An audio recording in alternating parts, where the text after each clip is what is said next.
Thomas the Tank Engine and Friends, Wooden Railway Adventures, Episode 201, Hiro and the Heat Wave. It was a hot summer day on the Island of Sodor and the engines were suffering dreadfully. The weather was becoming such an issue that Sir Topham Hatt had ordered all engines who were not pulling trains to stay inside so that they would not overheat.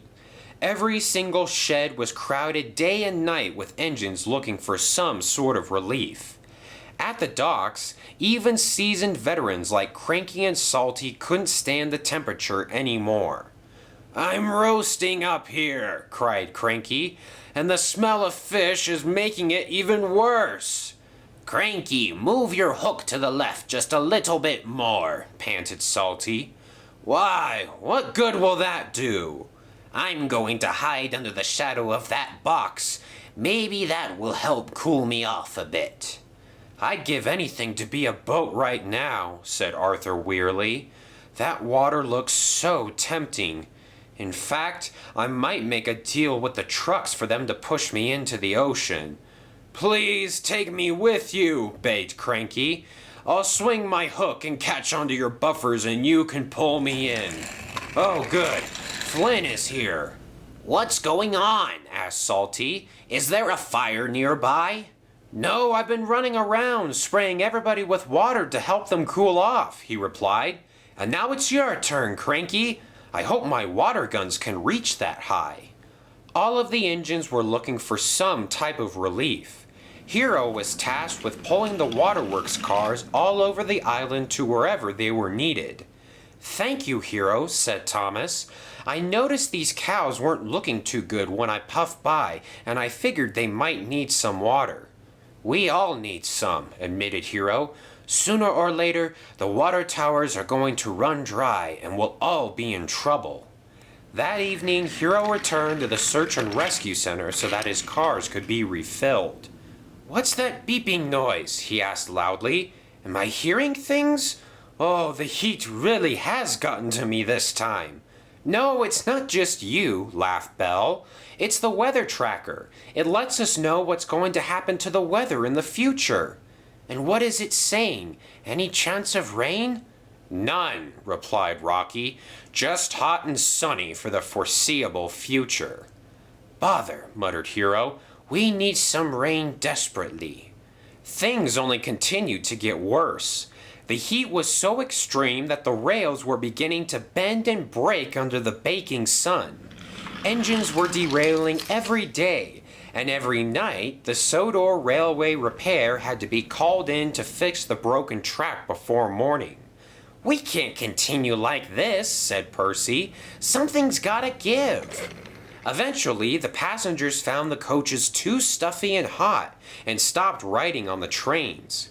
With no passengers at the stations, Sir Topham Hatt quickly canceled most of the trains, allowing the engines to rest while conserving as much water as possible.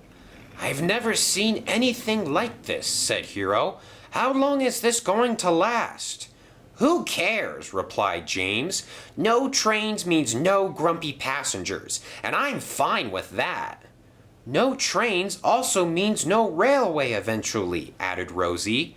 "You know what that means." "Buzz off! I wasn't asking for an answer. Why don't you go mess around at Vickerstown instead?" "Fine," said Rosie. "I think I will," and she puffed away. "That was rather rude. Are you sure you're feeling okay, James?" "I'm fine," he admitted. "Just hot and bothered, that's all."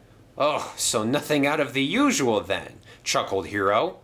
"I would go get the ice delivery cars to cool down," said Stanley, "but by the time I got back here, they would be the warm water cars instead." Just then Sir Topham Hatt walked up. "Glad to see that everybody is keeping cool." "Hello, sir," said James. "How are you doing?" "Well, I've had to change my suit 3 times today, and the flowers I bought for Lady Hat wilted before I even got them home, so I've definitely been better." "Sorry to hear that, sir," said Hiro. "Is there anything we can do to help?" "That's exactly why I came to see you, Hiro. In a rather, shocking move, Daisy is refusing to pull the milk because of the heat. Something about swerves and fitter's orders. Can you go up to Maithwaite and bring the tanker to Vickerstown before sundown?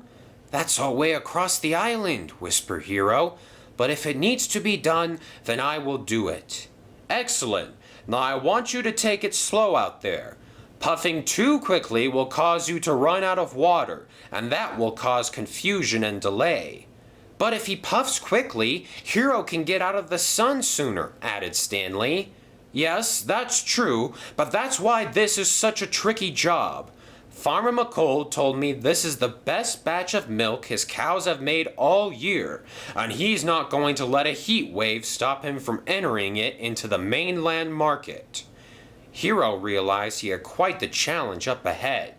I will do my best, sir, and he set off. By the time he had reached Maithwaite Station, Hiro was already looking for a place to take cover. He saw Toby's unoccupied shed over in a siding and could almost see the cool air coming from the door.